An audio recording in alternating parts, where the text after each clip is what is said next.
Kunja Bihari.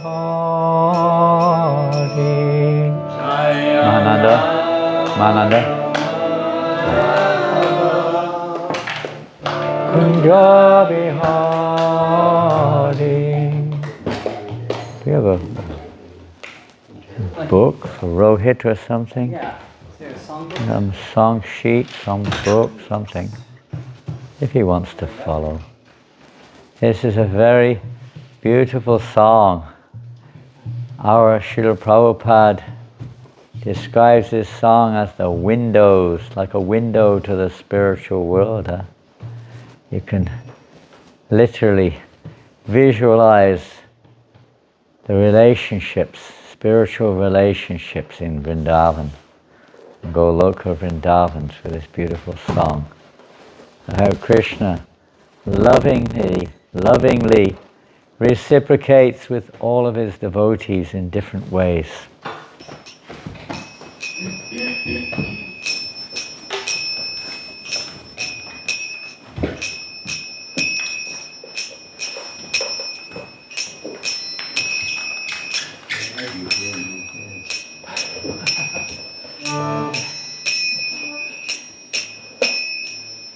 Jaya Radha Madhava Kunja Bihari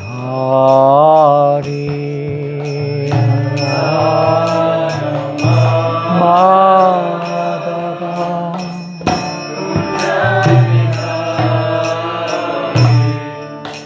Jaya Radha Madhava Kunja Bihari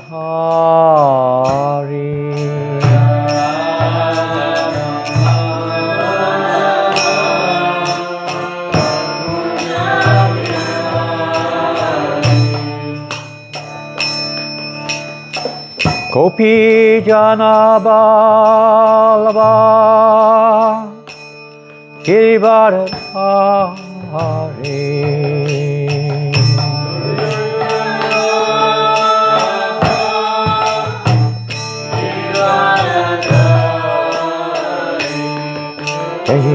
Gopi Jana Balava Girivardhari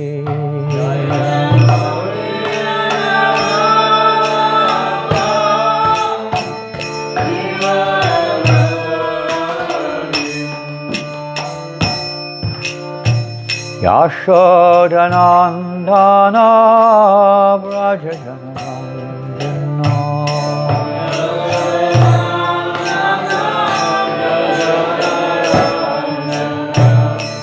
Yashodanandana Vrajajanarandana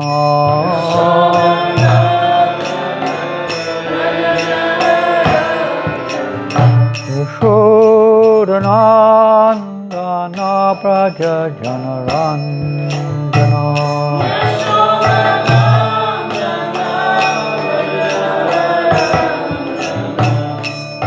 Yamuna Tira Vanachari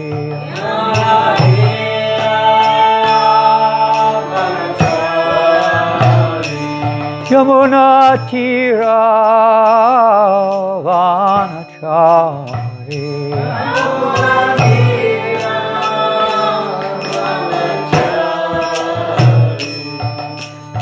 Radha Madhava Kunja Bihari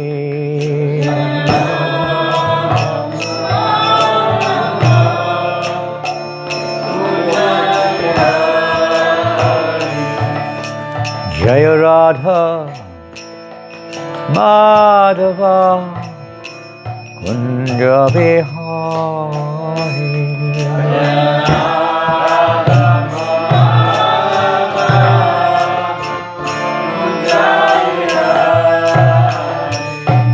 Jaya Radha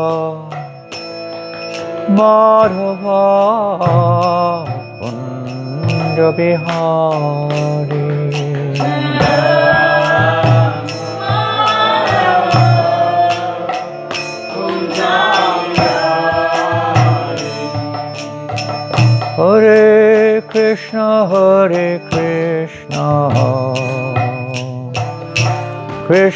Krishna, Hare Hare, Hare Rama, Hare Rama, Rama Rama, Hare Hare, Hare Krishna,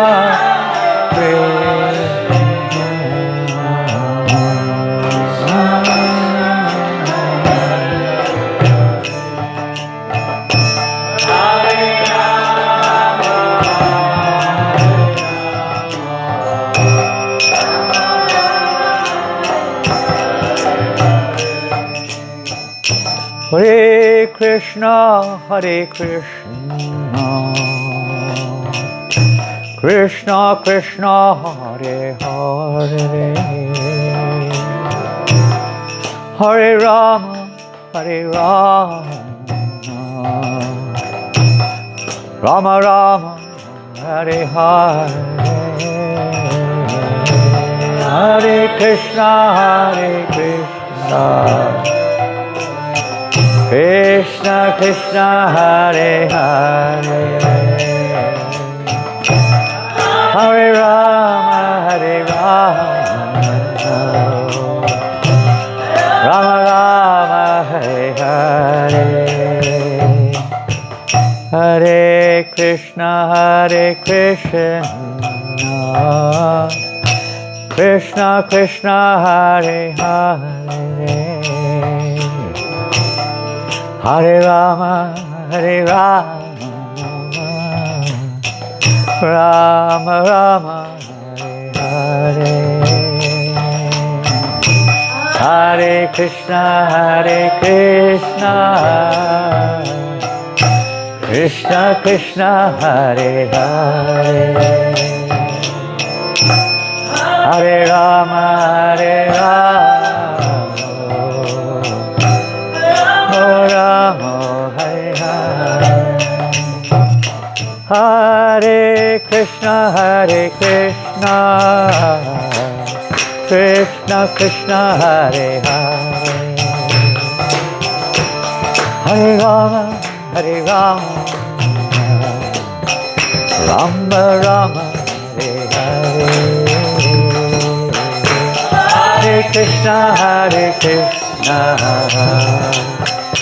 Krishna Krishna, Hare Hare, oh Hare Rama, Rama Rama, Hare Krishna, Krishna Krishna, Hare Hare, Hare Rama, Rama Rama, Hare Hare, Krishna Krishna, Krishna Hare Hare, Hare Krishna, Krishna Krishna, Hare Hare, Hare Rama, Rama Rama, Hare Hare, Krishna Krishna, Hare Hare, Hare Krishna, Krishna Krishna, Hare Hare, Hare Rama, Rama Rama, Hare Hare.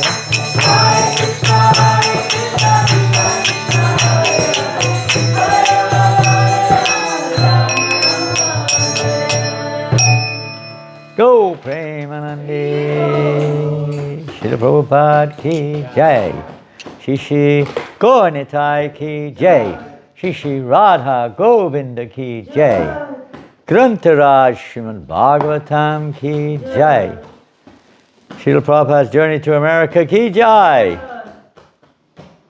Go, all glories to the assembled devotees, all glories to Sri Guru and Gauranga, all glories to Srila Prabhupada. Nama Om Vishnu Padaya Krishna Pashtaya Bhutale Srimate Bhaktivedanta Swami Niti Namane Namaste Saraswate Devi Gauravani Pracharine Nevasesha Sunyavadi Paschachade Shatarine. Krishna Island ki Jai. Krishna? Krishna Island. Krishna Island. So they call it Govinda Dweep, is it? Govinda Dweep. Pardon? For the public. For the public, Krishna Island is for the public for sure. It's for everyone. Actually, we say Krishna Island, but actually, the material world is an island. Yes, Krishna is everything in one sense. We're on a little island called the material world. Navadvip. It's also an island. Island within, what can you say? What can we say? Transcendental. Appearance within this phenomenal world.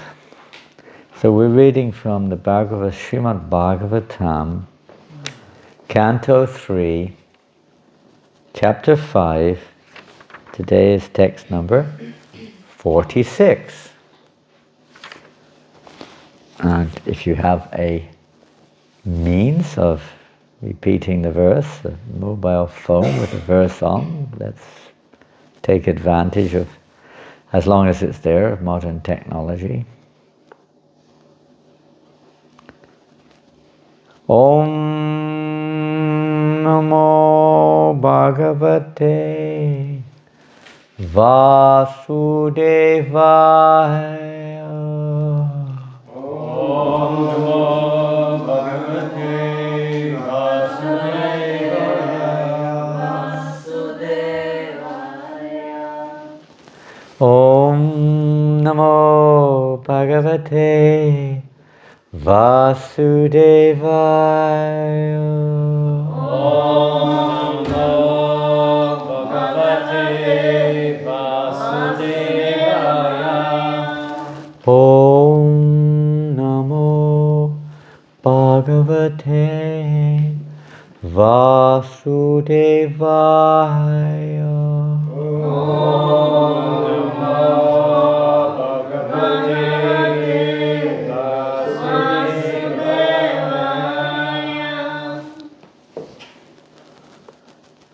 Vidura's talks with Maitreya. Panena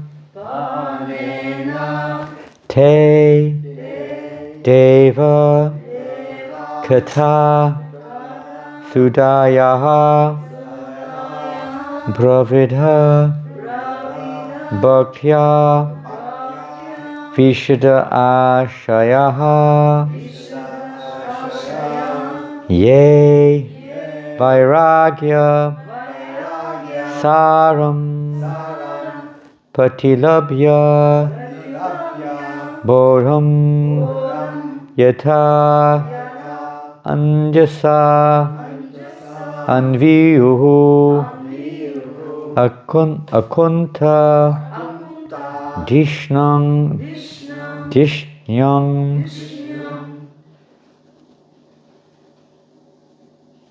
panena te deva kata sadaya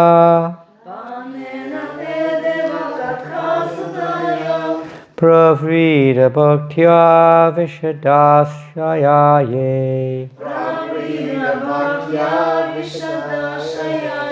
vairagya saram patilabhya bodham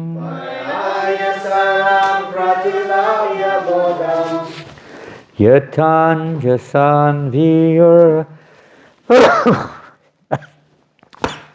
That's not that's not part of the verse.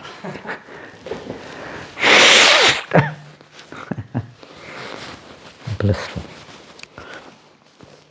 Yatanjasan viyur akanta dishyam.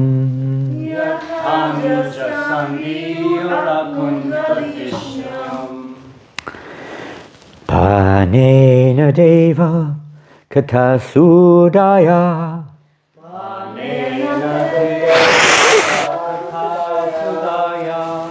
pravita bhaktya vishadashayaye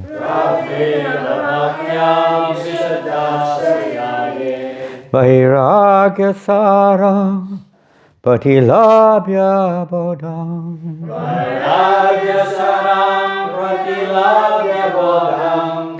Yatanjasan Vyorakantadisnyam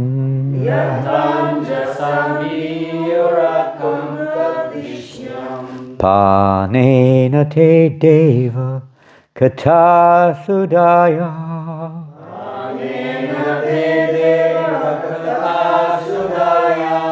Pravidha bhaktya vijadashayaye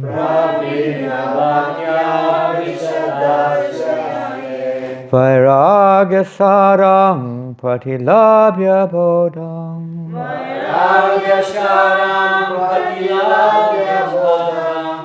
Is it on the board? Yes, ma'am. Oh, Jai! Thanks to Rahini Kumar Prabhu.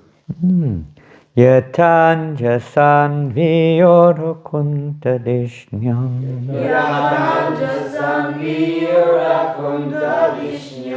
Panena te deva kata sudaya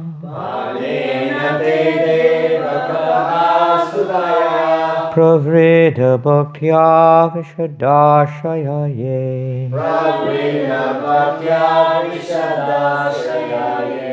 Vairagya saram patilabhya bodham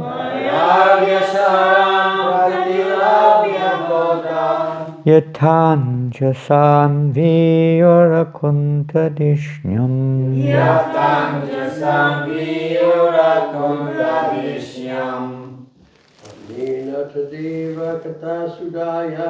Panena te deva kata sudaya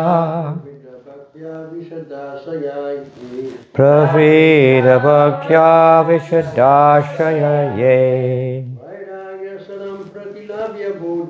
Vairagya saram pratilabhya bodham Yatanjasan vyorakuntadishyam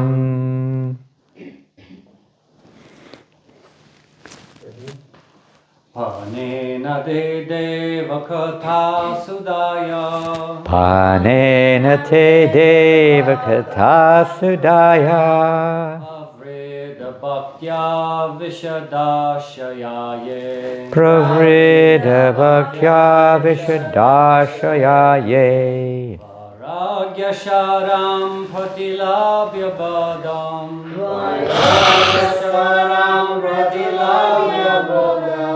Yatanjasan vyorakuntadishnyam Yatanjasan vyorakuntadishyam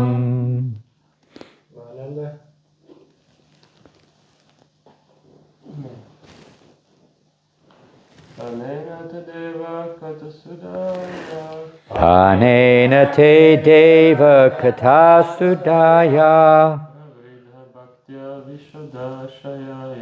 Pravidha bhaktya vishadashayaye Vairagya sarang pratilabhya bodham Yatanjasan vyorakuntadishyam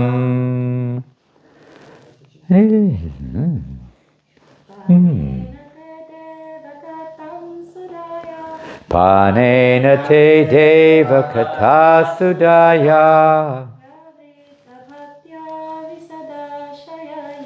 Pravrida bhaktya vishadashayaye Vairagya saram pratilabhya bodham Yatanjasan vyorakuntadishyam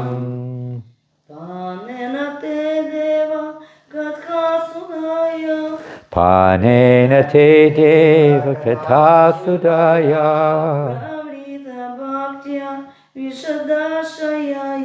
Pravrida bhaktya vishadashayaye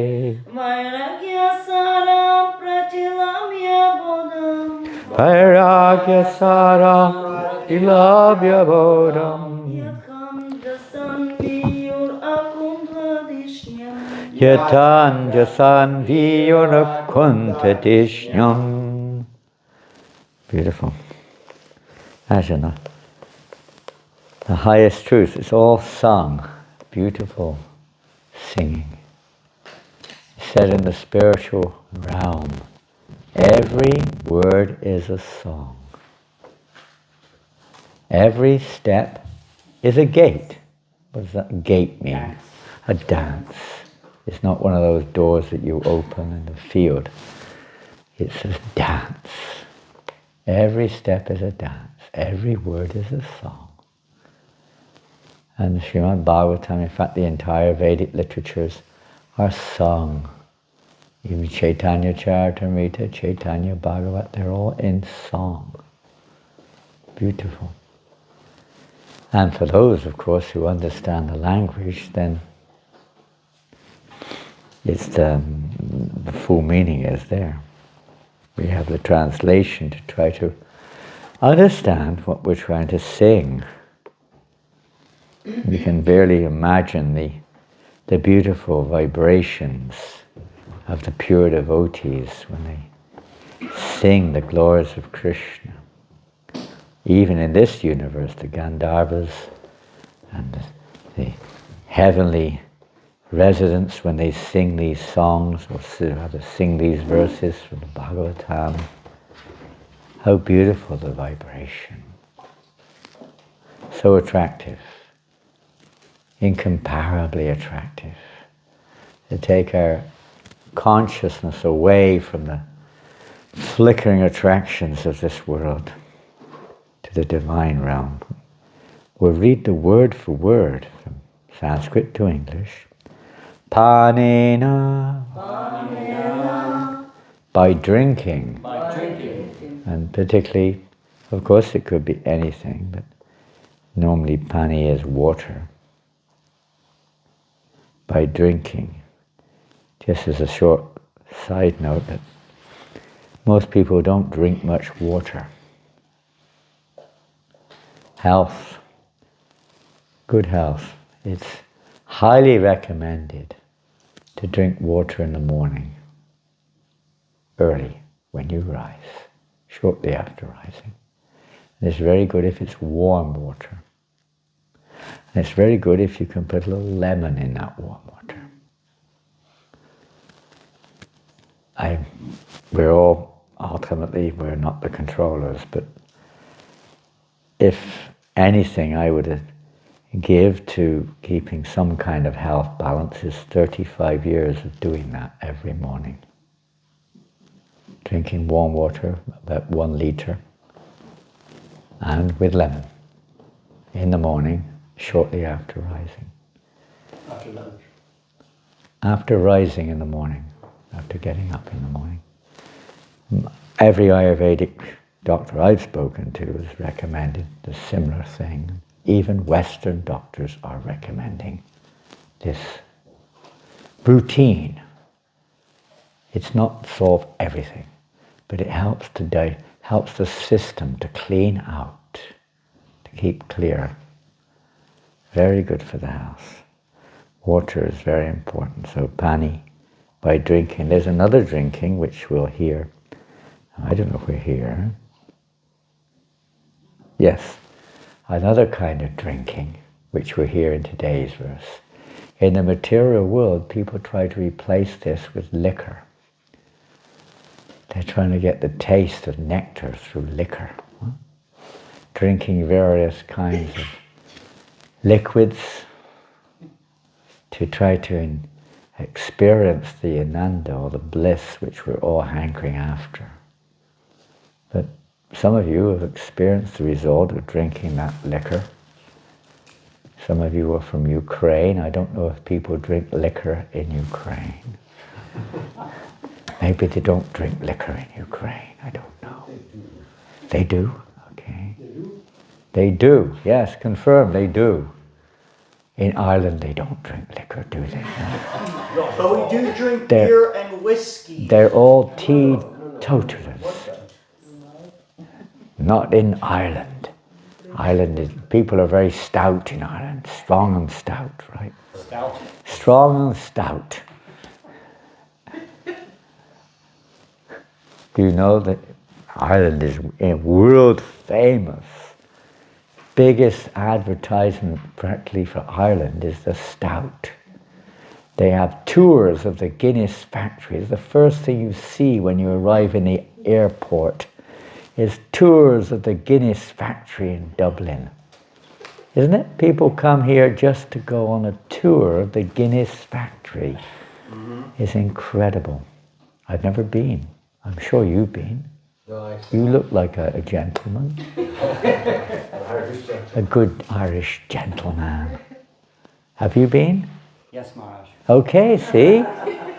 And you've not been. I can't believe it.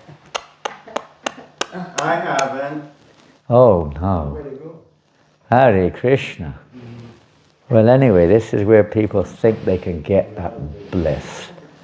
But let's see what we hear here in the Bhagavatam. Whoever's speaking. Who's speaking? Vidura or Maitreya? Maitreya is speaking. And he's saying here, well, let's finish the word for word. We got stuck on drinking. And this is the effect of being in Ireland, you know. Association. Te, of you. Deva, O Lord. Kata, topics. Sudayaha, of the nectar. Pravidha, highly enlightened. Bhaktya, by devotional service. Vishta Ashayaha, with a greatly serious attitude. Yea, those who. Vairagya Saram, the entire purport of renunciation. Patilabhya, achieving. Bodham, intelligence. Yata, as much as. Anjasa, quickly. Anviyuhu, achieve. Akunta Dishnyam, Vaikuntha Loka, in the spiritual world. Translation and purport by Srila Prabhupada. O Lord, persons who, because of their serious attitude, attain the stage of enlightened devotional service, achieve the complete meaning of renunciation and knowledge, and attain the Vaikuntha Loka in the spiritual world, simply by drinking the nectar of your topics. Ooh, what a beautiful verse. I wish I'd prepared or read it before, but it's a wonderful verse, no doubt. Purport. The difference between the impersonalistic mental speculators and the pure devotees of the Lord is that the former pass through a miserable understanding of the absolute truth at every stage, whereas the devotees enter into the kingdom of all pleasures, even from the beginning of their attempt. The devotee has only to hear about devotional activities, which are as simple as anything in ordinary life. And he also acts very simply, whereas the mental speculator has to pass through a jugglery of words, which are partially facts and partially a make-show for the maintenance of an artificial, impersonal status. In spite of his strenuous efforts to attain perfect knowledge, the impersonalist attains merging into the impersonal oneness of the Brahmajyoti of the Lord, which is also attained by the enemies of the Lord, simply because of their being killed by him. The devotees, however, attain to the highest stage of knowledge and renunciation and achieve the Vaikuntha Lokas, the planets in the spiritual sky. The impersonalist attains only the sky and does not achieve any tangible transcendental bliss, whereas the devotees attain to the planets where real spiritual life prevails. With a serious attitude, the devotee throws away all achievements like so much dust, and he accepts only devotional service, the transcendental culmination. Jai Shri Prabhupada Ki Jai. Well, what should we do? This is such an enriched verse and purport with so many jewels and so many beautiful references. I guess we'll try to remember and try to refer to some of them. If somebody, however, can bring me the first canto of the Srimad Bhagavatam, that would be appreciated. And a Bhagavad Gita. Normally we have one, it's not here at the moment. And a Brahma Samhita, and a Chaitanya Charitamrita, and a Nectar of Devotion, and a Krishna book, and Bhagavatamrita, and about 50 other books. It's okay, that's enough. Oh yeah, first canto Bhagavatam, great. Fabulous. Yeah, that should be, unless someone's put the wrong cover on it. Yeah. That does sometimes happen. Yeah. They change the covers and you get the wrong canto, but that's fine, you can call him back. Or maybe he's gone to someone else. Okay. There's a lot of talk at the moment of space travel and other planets. And aliens. And so many things. So it's okay. We've got everything. Huh? I'm now trying to find him. What? Oh, you lost him now. Yeah. And generally speaking, of course, they go out there for various related reasons to the Earth planet. They go into space. But generally speaking, you don't go out just to go in space. You go out to investigate the islands in space, the planets. Huh? Mars, Moon, Saturn, whatever they talk about. And that's the real achievement. Space is kind of pretty uniform. It's not very exciting. There's not much visible. You found him? Good. Okay. In the library. In the library, yes. Okay, good. Well, by Krishna's arrangement, the two books were already here, so anyway, it's good to remember them. They're interested to see if there's life on other planets, huh? Is there life on other planets? Or what is on the other planet? And whatever they say, they say. But they're interested to find out. Looking for something interesting there. It's a natural thing. The sky itself, although it's quite amazing, but there's not much variety there. At least it's not manifested to us.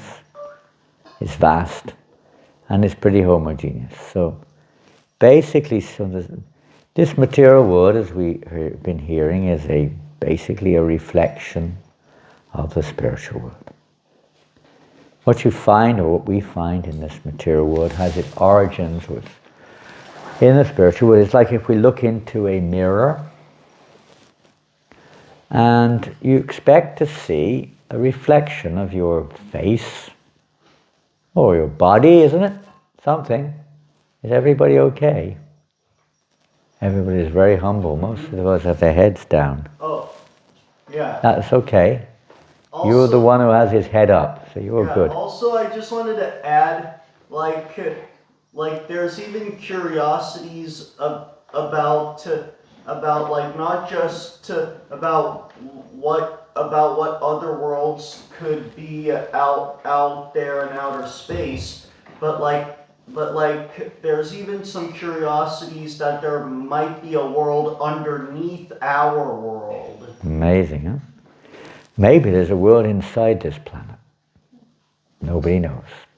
But anyway, there are many mysteries in this universe. What to speak of the spiritual world. So this, how if we can't even understand the material world, how on earth can we understand the spiritual realm?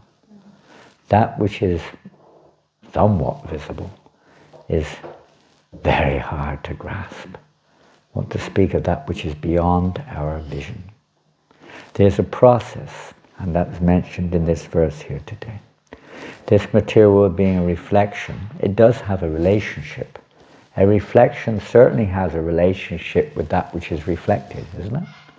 If you look in the mirror, this may happen sometimes, and you see in the mirror the form of well, give a rather related one, not so far distant even.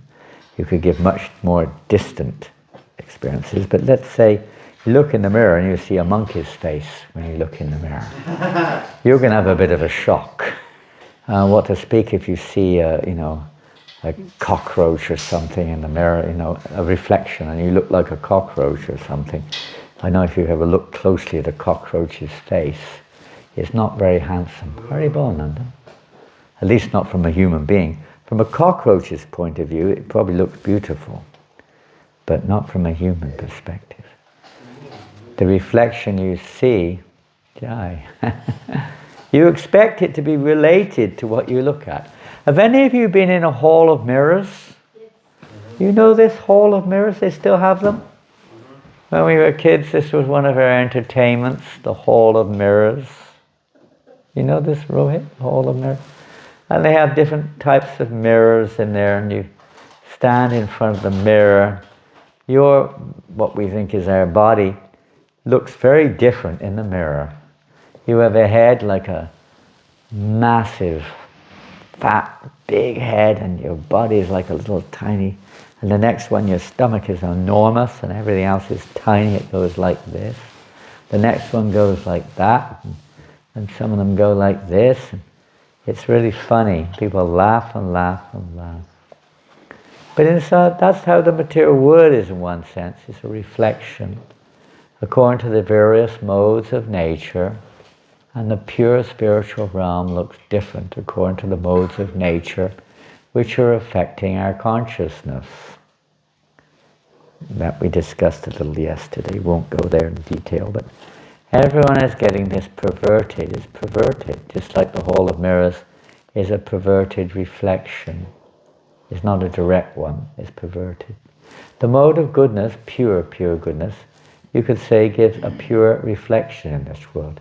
So the devotees, they see this is a... One time Prabhupada was asked, Srila Prabhupada, what is it like in Vaikuntha? What is it like?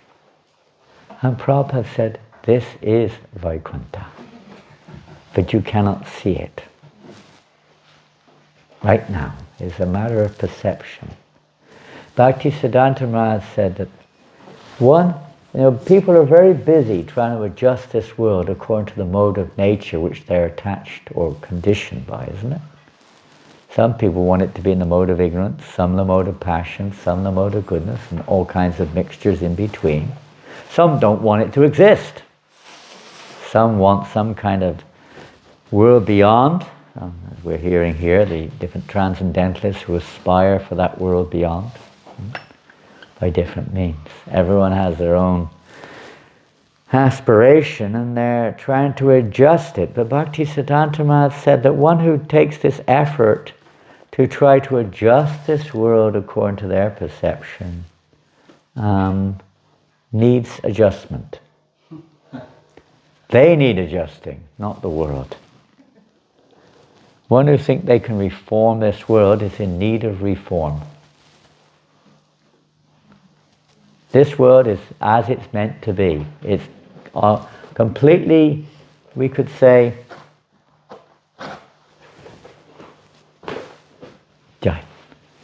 you can take the whole box if you think you need. Anyone need tissues? It's open for everyone. If you need tissues, don't hesitate. if you need more. The world is perfectly organized. It's arranged perfect. We don't see it like that, but it's a perfect arrangement ultimately of the Supreme Personality of Godhead. Om Purnam Purnam Purnat Purnam Dachite.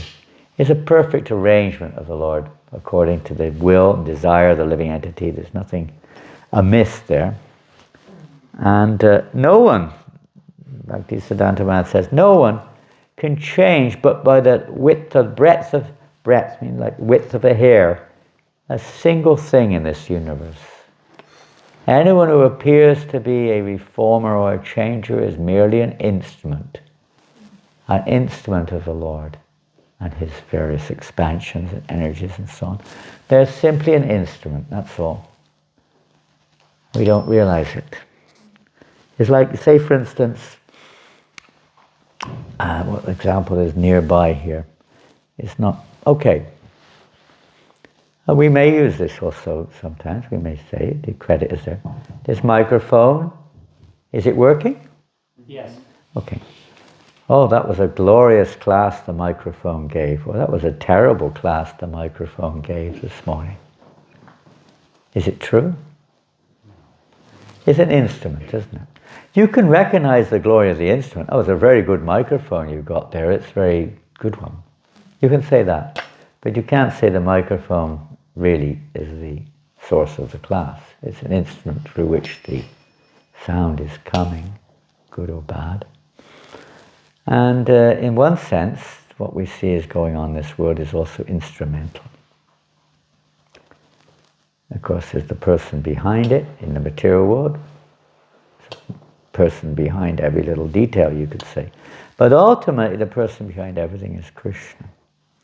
So one who thinks they can reform Krishna's arrangement is in need of reform. And this is a basic principle in Krishna consciousness, is trying to understand what is Krishna's arrangement.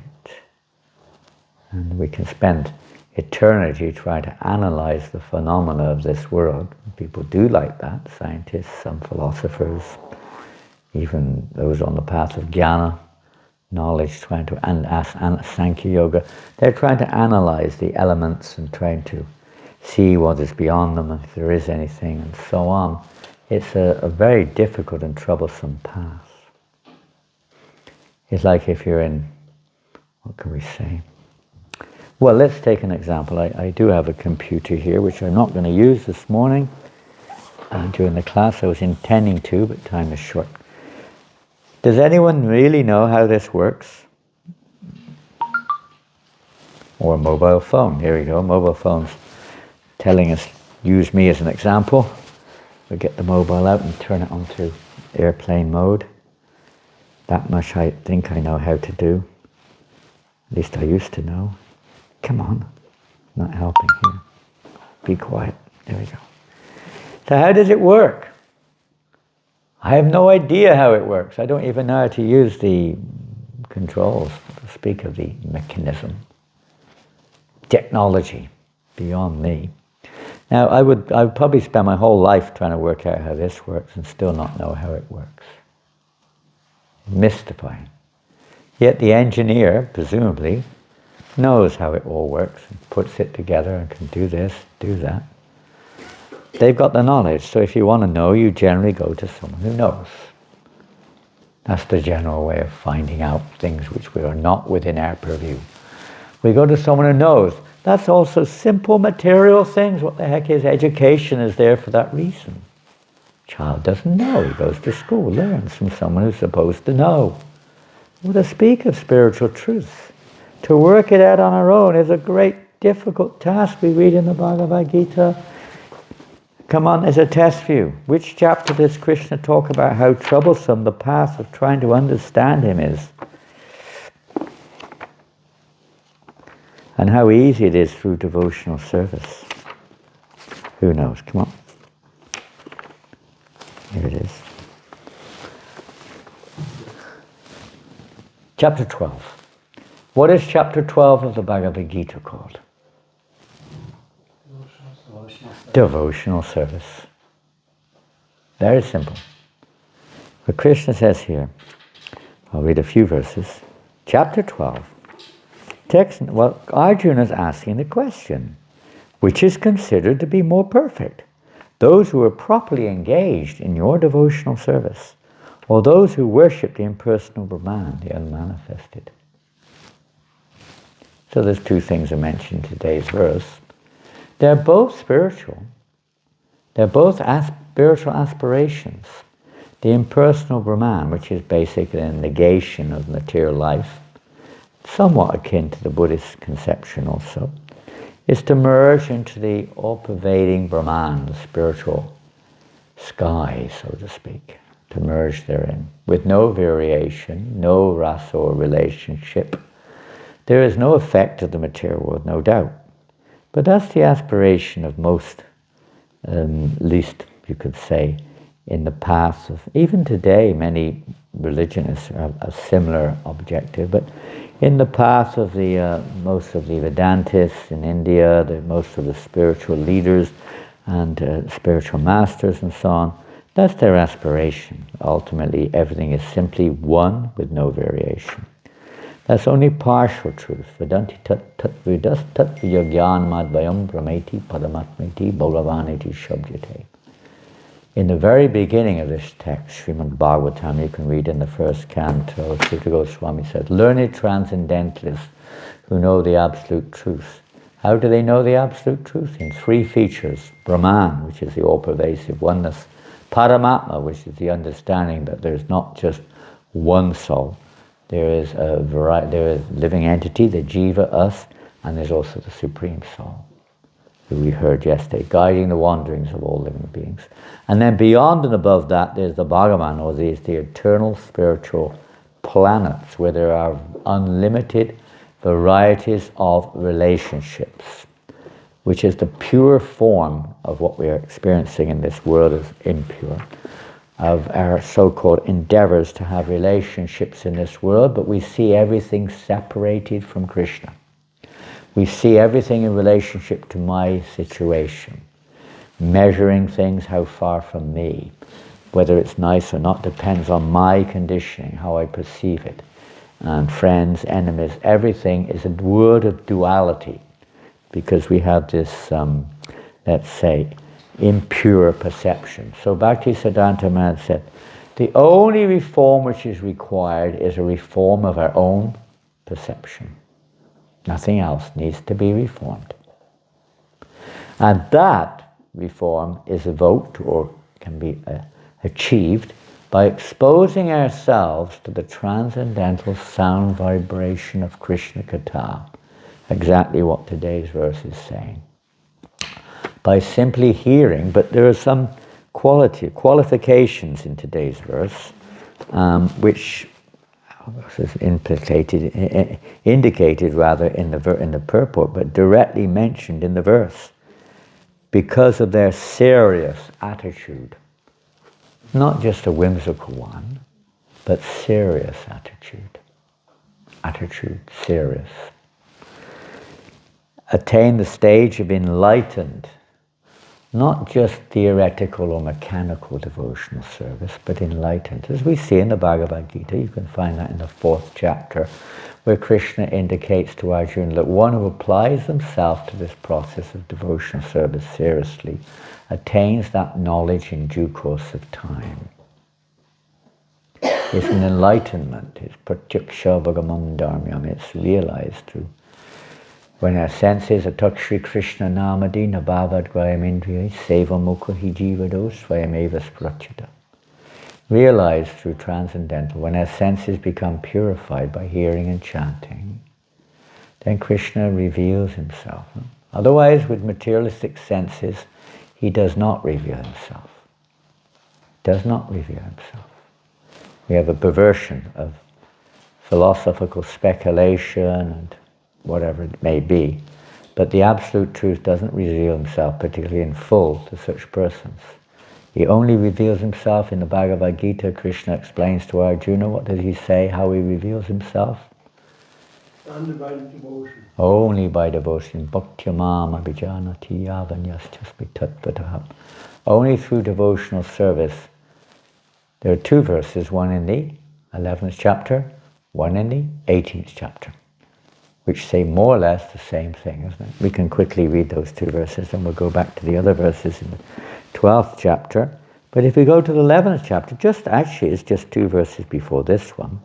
Bhaktvanyaya shaktya aham evang vidorjuna gyatam drashtam chatatvena praveshtung cha parantapa. Text 54, the 11th chapter. Very beautiful verse. My dear Arjuna, only by undivided, what does undivided devotional service, that means without any other intention, pure, ananya bhakti, pure devotional service, no mixing, anya bilasita jnana kamadhyamanta, without any mixing of any other intention, pure devotional service directed entirely to Krishna. Undivided devotional service can I be understood as I am, standing before you, Arjuna, and can thus be seen directly. Direct vision is only by the grace of the Lord when He removes this curtain which is covering our consciousness. Only in this way can you enter into the mysteries of my understanding. There is no other way.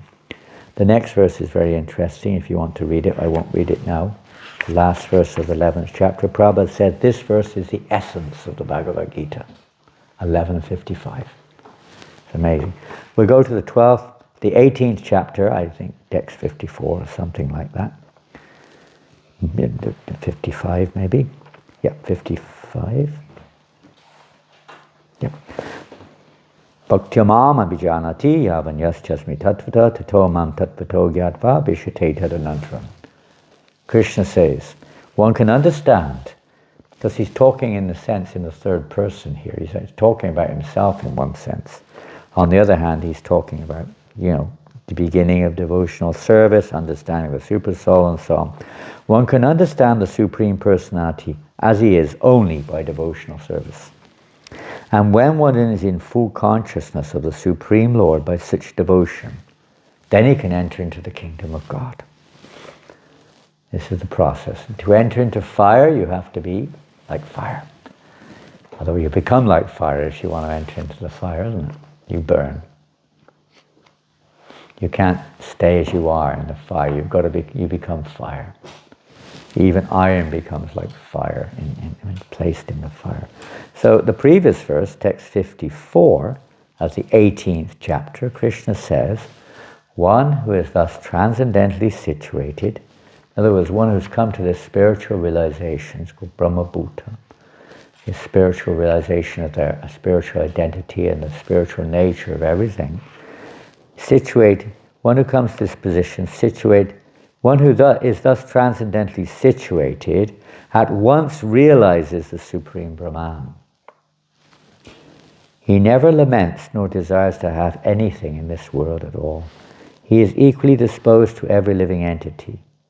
In that state, he attains pure devotional service unto me.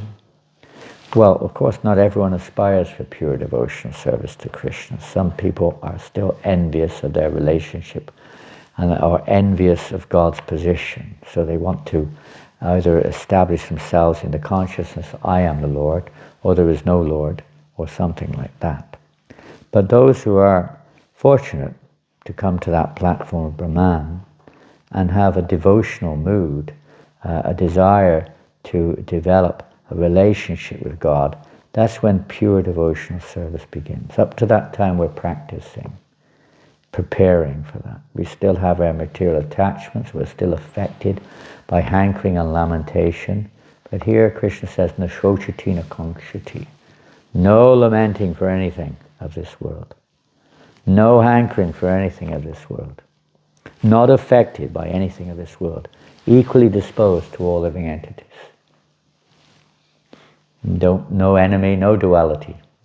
Devotee is like that. He's equal to all, one of the qualities of a Vaishnava. So to come to that platform, the process is devotional service. The impersonalists, they pursue a path which is, you could say, very troublesome. Krishna says in the 12th chapter that there's a very troublesome path. In this 5th or 6th verse he explains this.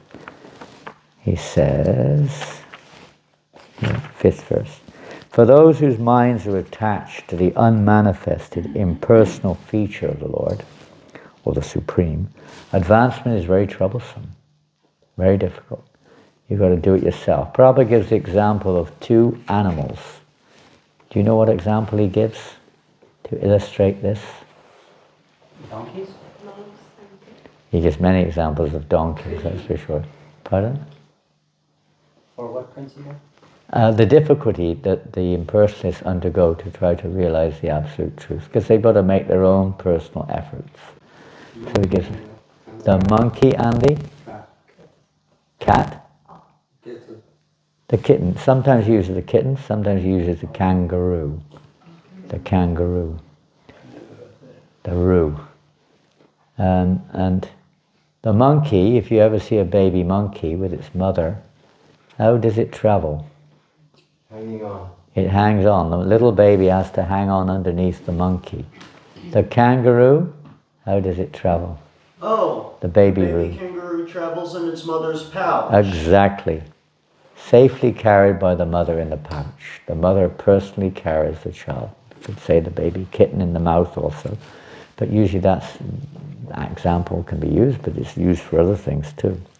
But in this case, especially the kangaroo is in a very sort of, as secure as you can expect in this material wood, at least in the mother's pouch. Amazing arrangement of nature, isn't it? The pouch. Where does the pouch come from? Did it get made in a factory, like a pocket or something? Chance. By chance, that's a fact. It must have been by chance. Yeah, you're right there. Somehow it just appeared there for some reason. The pouch is like a pocket in front of the mother's belly, so to speak. And with that's a it. baby kangaroo sits in there, and she carries that little baby, the baby roo. The mother cleans the pouch. She cleans it. Yeah, she cleans it out. Artificial intelligence explains.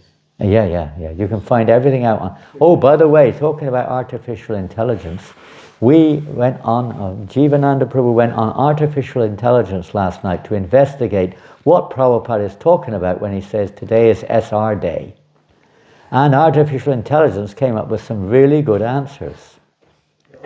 Very good answers. There's about 2 or 3 page long answer it gave to what Prabhupada was referring to when he said SR Day. Very, I don't know if Guru Garanga Prabhu could even compete with in artificial intelligence over this. You can ask him. Maybe he got his answer from artificial intelligence too. I don't know. But they gave I'm not going to mention it now. You can look at it later. It's not directly related to this. But anyway, that's the example Prabhupada gave, that the kangaroo is a very safe path because the mother is absolutely helping the kangaroo to go on the journey. They're not alone. The baby monkey has to hang on for grim death to its mother, practically. As the mother flies through the air, jumping from branch to branch, can easily get knocked off or fall off. Easily. So Krishna says the same thing here. Very troublesome. To make progress in that discipline is always difficult. For those who are embodied, we're embodied spirit souls right now. We're in the material energy, under the influence of the modes of nature. Our consciousness is polluted. It's a struggle to get out of this place. This is a struggle to get out of jail on your own. But if you're released by the controller, you can get out on the moment. If you please the controller, you can easily get out. On your own, it's a real struggle. And you're still a criminal. If you break out on your own, you will get even more punished eventually. But if we get out by the grace of the actual controller, then you're a free man. So in the previous verse, Krishna says, but those who... we read that one. I read 2 earlier. Okay, I'm going to go back to number 1. Arjuna asks the question. He says, which is considered to be more perfect? Those who are properly engaged in your devotional service, or those who worship the impersonal Brahman, the unmanifested? Which are more perfect? Krishna says, though he whose mind is fixed on my personal form, always engaged in worshipping me with great and transcendental faith, is considered by me to be the most perfect. Pretty black and white. Can you hold it to the end of class? Can we hold it or not? End of class. End of class. Ooh. Tom, you have to leave. No worries. But those, Krishna then says, but those who fully worship the unmanifested, the impersonal Brahman. Can you write it down or not? No, I can't, because my brain is sort of like this computer where Well, quickly I say haven't it. thought about it, and then Great. and then like. Before you forget it, quickly say it. All right.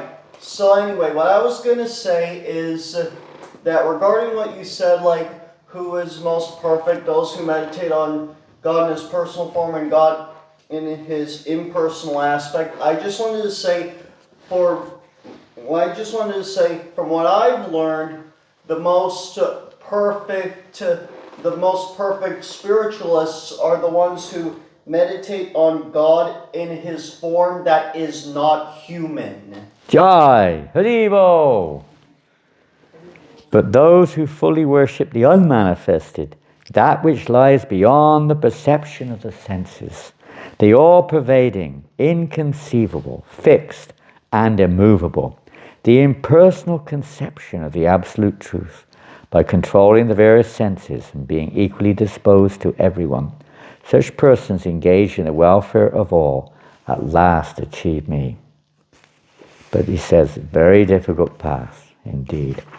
And then Krishna says, for one who worships me, giving up all his activities unto me, and being devoted to me without deviation, engaged in devotional service, and always meditating upon me, who has fixed his mind upon me, O son of Prita, for him Swift deliverer. I am the swift deliverer from the ocean of birth and death. He delivers you. You don't have to find your own way out.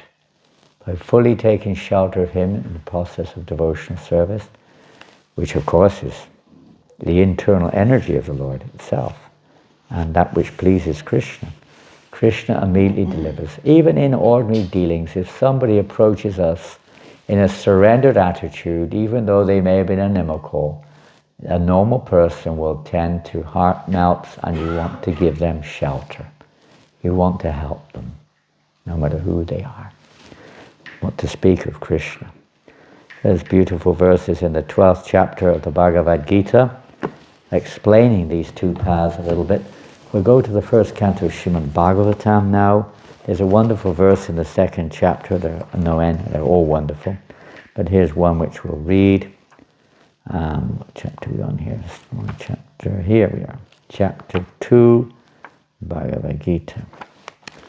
Vasudeve Bhagavati Bhakti Yoga Prayojana Taha Janayatya Srivaragyam Gyam Chiyadahoitakam. And what does Sutta Goswami say? What did he say? Vasudeve Bhagavati Bhakti Yoga Prayojana. By worshipping Vasudeva, one gains causeless knowledge and detachment from the world. By rendering devotional service unto the personality of Godhead, Krishna, one immediately, or Vasudeva, one immediately acquires causeless knowledge, means spiritual knowledge. Doesn't have a material cause. Is eternal. Causeless knowledge and detachment from this world. You don't have to make a separate endeavor. It's automatically available. How is that? Well, Krishna gives it, of course. He gives that causeless knowledge. And how is it that we become detached from this world? By becoming attached to Krishna. Excuse me? By becoming attached to Krishna. Becoming attached to Krishna. You could say by experiencing a higher taste. No? One gets a higher taste, something more attractive.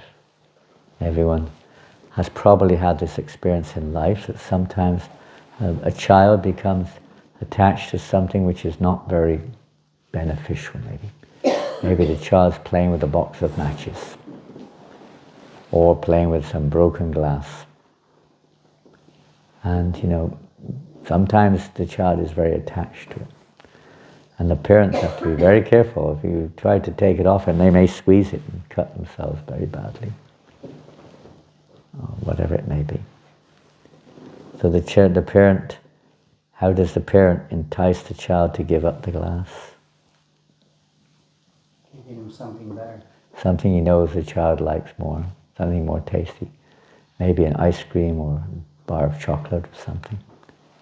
You do this with all kinds of different situations, but animals also sometimes you do this too. And it's because it's much more than just another relative material taste. This is the real thing. The real thing. Devotional service being the internal energy. As we progress, gradually one begins to taste the nature of the transcendental internal energy of the Lord and naturally loses attraction. As Jamunacharya said, whenever the thought for material sex life enters my mind, what does he do? He spits at the thought. Not at the object, but the thought, his own thought. It's not the object which is the thought. It's our desire to enjoy it.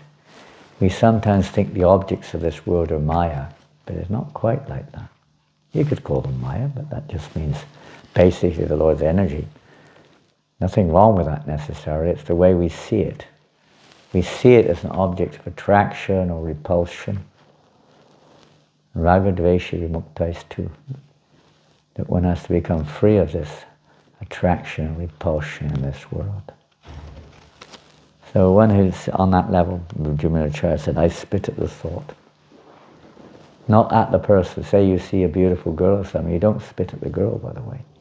Sometimes in the early stages of this movement, sometimes that was a little bit misunderstood, and devotees would sometimes do that. But actually, the real problem is in our heart, not outside. The way we're seeing Krishna's energy for my pleasure. You know, devotional service means to engage that energy for Krishna's pleasure.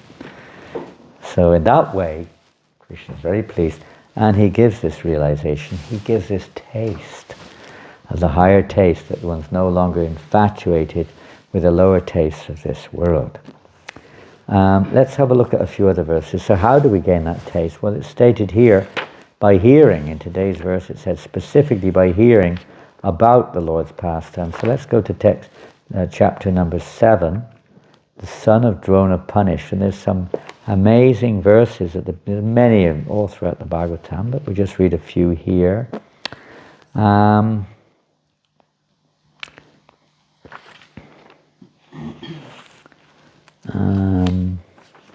should we start? Yes, here we go. I'll read 4 verses, starting with text number 4 of chapter 7, if you want to follow. Canto 1, chapter 7, text 4, 5, 6, and 7, at least. And a nice description. They're describing Srila Vyasadeva, I think, in that place, yes. Describing Srila Vyasadev's, you could say, revelation. Thus he fixed his mind, perfectly engaging it by linking it in devotional service without any tinge of materialism, and thus he saw the absolute personality of Godhead along with his external energy, which was under full control. So even for a devotee, he is fixed in pure devotional service. His senses come under full control because they're fully engaged in Krishna's service. Rishikesha Rishikena Bhakti Seva Uchate. Engaging our senses fully in the service of Krishna. Due to this external energy, the living entity, although transcendental to the 3 modes of nature, thinks of himself as a material product, and thus undergoes the reactions of material miseries. And then a very, very famous verse, text number 6, Anartha-pashamam Sakshad Bhakti Yoga Hokshijay. The material miseries of the living entity, which are superfluous to him. What does superfluous mean? Artificial? Yes, they're nothing really to do with the living entity. They're, pardon? Non-essential. Non-essential. They're irrelevant. They're of a different substance altogether. There's nothing to do with them. But we think they are because we identify with this world, and therefore we identify with the happiness and distress of this world also. The miseries, we're so busy trying to avoid the miseries, isn't it? Trying to adjust things to avoid misery. But they're superfluous. There's nothing really to do with them. But on our own, there's nothing we can do about it. But they can be directly mitigated, that means countered, removed, by the linking process of devotional service. But the mass of people do not know this. And therefore, the learned Vyasadeva has compiled this Vedic literature, which is in relation with the Supreme Truth. And the next verse, I don't know if there's another one after it follows on. No, just the next verse. Beautiful verse. I'm sorry, what's the verse number? Well, that was number 6 of the 7th chapter. Now we're going on to the 7th verse of the 7th chapter of the 1st canto. The 7th verse is also amazing. Simply by giving oral reception, means hearing, to this Vedic literature, the feeling for loving devotional service to Lord Krishna, the Supreme Personality of Godhead, sprouts up at once to extinguish, to put out the fire of lamentation, illusion, and fearfulness. Just by giving oral reception to this message of Bhagavatam. There are so many verses to follow on there. What does that mean? Nivrittatar Shupagyaman Bhavoshiti Chotu Manobiramat Ku Uttama Shloka Vadat. To hear those messages of the Supreme Uttama Shloka, it removes what's called Bhava Rog. That means that which causes repeated birth and death in this world. Bhava Rog. This message acts like Bhava Oshadi, or the medicine to cure that disease. Oshadi is medicine. Cures that disease if we give oral reception, but not just oral reception to anyone, but Nivrittatar Shir, Upagiyamanad. We have to hear from those who are Nivrittatar Shir. Nivritta Trishna. Who are the Nivritta Trishnas? Those who have no material conditioning of any kind. No material affection. Their affection is purely spiritual. Their attractions are purely spiritual. They have pure anyabilasatashunam jnana kamadinavatam. They have no other motivation other than anukulyena krishnanushinam. Their only motivation is to please Krishna. Pure devotion. We have to hear from those who are pure, without any other motive. Absolute pure. So that's how we receive this message, and that's how it works on our heart. Otherwise, there's only a limited result. The heart does not become cleansed in the same way. This Sankirtan movement is to cleanse the heart. This is step 1, practically.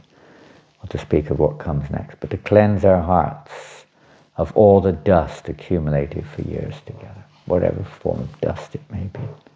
Dust referring to material attachment, material with desires, and so on and so forth, which we've accumulated, and false conceptions of the Absolute. All kinds of ignorance, in other words, are removed when we hear submissively, seriously, from a pure devotee of the Lord. Then ignorance is removed. Otherwise, it's just another form of material perception. And the whole Bhagavatam is based on this principle. Back in the 2nd chapter of the 1st canto, you can see this in the case of Narada Muni in the 5th chapter, how he became purified by the association of the Bhaktivedantas. He heard from them submissively, and by their words his heart became completely free of all material affection and totally attached to the spiritual realm. And we see the same thing. That's like a mirror of the 2nd chapter, where the Lord, where Sutta Goswami answering the questions of the sages. We've read one verse from this chapter, and I'll read a few more here. Let's see, we'll go and start. We've spoken on 2 verses from this chapter. I'll go on to text number 13. Let's see, yeah. 13, Atak Pumbya Duja Shreshta, Varnashrama Vibhagasha, Sunisitasya Dhamsa, Sangsid here, Haritoshnam. These series of verses everyone should learn. They're the foundational verses of Srimad Bhagavatam, this 2nd chapter, particularly this series here. O best among the twice-born, it is therefore concluded that the highest perfection one can achieve by discharging the duties prescribed for one's own occupation according to caste divisions and orders of life is to please the personality of Godhead. Tasmate kena manasa bhagavan sattvatam, but he, therefore, with one pointed attention. One should constantly hear about, glorify, remember, and worship the personality of Godhead, who is the protector of the devotees. He protects the heart.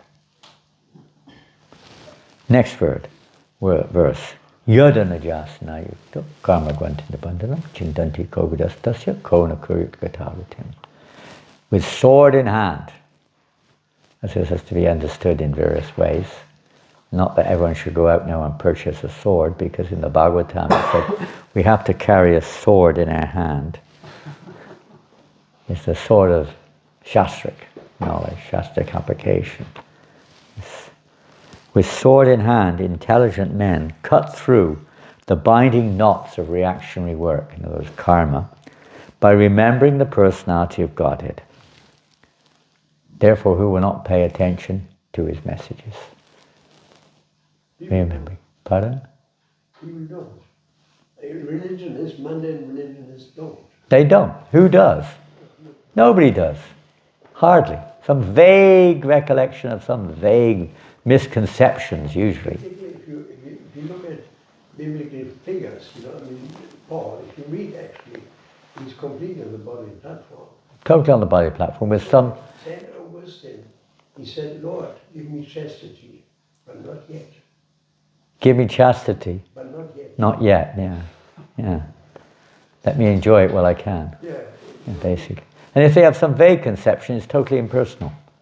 God is love. I mean, we saw that the other day somewhere. Christian sign, God is love. That's the most they can go. But their concept of love is also not real love either. Their concept of love is a self-centered one in most cases. But they say, but love you, Lord, with all your heart, with all your soul, with all your mind, with all your strength. That's supposed to be. Supposed to be. As long as he gives me what I want. Therefore it says in the Old Testament, although you make many prayers, God says, I do not hear you. That's right. Because your heart is far away from me. There's a great verse. They're there, but somehow or another, their conscience covered from them. They don't even see their own teachings sometimes. It's amazing. So here we see, by remembering the personality of God, that knot can be cut. Who's cutting it? The Lord cuts it. You want to remember me? Okay, I'll help you. You want to remember other things? Okay, I'll help you remember those. So a devotional service is more than just a mechanical thing. There has to be a conscious awareness. In fact, in Bhagavad Gita, if you read in the 18th chapter, so many of the verses are there. In all your activities, be conscious of me. Always depend upon me. It's being conscious of Krishna. That's what Krishna conscious means. It's not just a mechanical process. That's to facilitate in that remembrance, we can definitely say. But it does include hearing about Krishna, by the way. Next verse. O twice-born sages. These are key verses, really key verses. By serving those devotees who are completely freed from all vice, ever to Krishna, great service is done. By such service, one gains an affinity for? Vasudeva. Pardon? Vasudeva. Rasalila? Yeah, Vasudeva. Oh, you said Rasalila. Yeah, we may also have an attraction to Rasalila, but that comes a little later. For hearing, first of all, for hearing, you develop an attraction for hearing the messages of Vasudeva. Develop an attraction. Should be symptomatic of rendering devotional service. We should develop an attraction for hearing about Krishna. That's one of the fruits of rendering service to those pure devotees who do have that attraction. Not just an attraction in terms of relative, but absolute. They only want to hear and glorify Krishna constantly. Satatam gitiyanto mam. They have no other interest, really. Everything else, they relate to that point. So such persons help us to come to that point where we develop an attraction for hearing the messages. Pardon? Bhagavad Gita, yeah. Always chanting my glories. Which chapter is that in? 8th chapter? Jatadam Kirtiyantamam, we can look it up. I think it's 8th chapter, but I may be wrong. We're subjected to shortcomings at every step of our lives. But someone can look it up if you've got a search mode there. On your mobile phone, you can just search it and find it. Satisfy everyone's desires. Satatam kirtiyanto mam tantascha dridavataha. Maybe 9th chapter, because it's after the verse. What's that other verse? Famous verse. Anyway, it's there. Let's just finish off these ones here. When you find it, let us know. Sri Krishna, the personality of Godhead, who is the Paramatma Supersoul in everyone's heart and the benefactor of the truthful devotee, cleanses desire for material enjoyment from the heart of the devotee who has developed the urge to hear his messages, which are in themselves virtuous when properly heard and chanted. So whatever trace, root desires or attachments are there, by hearing from the right source with this devotional mood, will gradually be purified. We have to hear regularly these messages, regularly, which is mentioned in the next verse. And Prabhupada uses this very interesting, some translations say it differently, by regular attendance in classes on the Bhagavatam. Actually, the direct translation is by regularly hearing the Srimad Bhagavatam. Prabhupada uses that translation in other places. By regular attendance, because you know how difficult it is to get devotees to come to the Bhagavatam class. What to speak of hearing. By regular attendance on the Bhagavatam, classes on the Bhagavatam, and by rendering of service, not just one, both have to go on simultaneously. By rendering of service to the pure devotee, all that is troublesome to the heart is almost completely destroyed.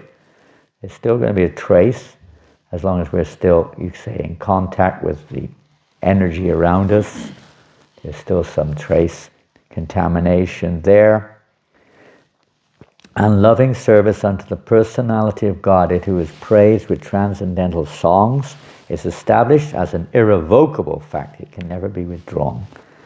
As soon as irrevocable loving service is established in the heart, the effects of nature's modes of passion and ignorance, such as lust, desire, and hankering, disappear from the heart. Then the devotee is established in pure goodness, and he becomes completely happy.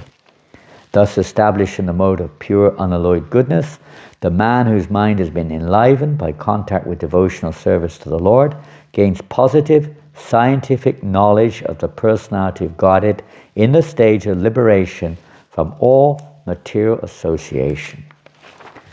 Thus the knot in the heart is pierced and all misgivings are cut to pieces. The chain of fruitive actions is terminated when one sees the self as master, the Supreme Self. And that, of course, those verses were in Srila Prabhupada's Markandeya Bhagavat Dharma, the poem we mentioned yesterday. Markandeya Bhagavat Dharma, where Prabhupada brings these verses in of the process of devotional service, how that transformation takes place by the grace of Krishna. We just have to take the process that he's giving us, apply it, and depend upon Krishna. Hare Krishna, Krishna Krishna, Hare Hare, Hare Rama, Rama Rama, Hare Hare. So here we are in Govinda Dweep, Krishna Island. Only safe place. The spiritual heart of Ireland. The spiritual heart of Ireland. There we go. Yeah, that's what it is. So we have to make this available to all the living entities in Ireland. At the moment, the deer seem to be taking the best advantage of this opportunity. Regularly attend Bhagavatam class. At least to some degree, they're within range of, they're very close to the deities and devotees, so they do hear the chanting, and they get prasadam. Pious deeds. They must be pious living entities. Some or another appeared here on Krishna Island. All the various living entities here are not ordinary. I heard yesterday that even the Queen of Holland, is that right? Queen of Netherlands? No, that was Kroon Court. The Queen of Netherlands lived in Kroon Court. One of our temples used to be in England. There was a headquarters during the war. Headquarters, her headquarters, the Dutch government headquarters. for Holland, the Holy Land. So then it became one of the headquarters for Krishna consciousness in England too. Not more, we moved out. Strong. He was very kind, but he was also very strong. Strong personality. Because the government, Dutch government, was all wimps. They wanted to work with Hitler. They were all wimps. Huh? He fired the prime minister unconstitutionally. He put their own prime minister in charge. Ah. And Churchill said he was the only man in the government. Churchill was strong as well. He was a strong guy. These people were very strong personalities, weren't they? On both sides of the fence, they were really strong personalities. Don't get many like that now. They come and go. But if we're strong for Krishna, then that's good. Otherwise, what's the use of our strength? What's the use of it? Just entangling people more in karma. Have to be strong for Krishna. Hare Krishna. Srila Prabhupada ki jai. Jai.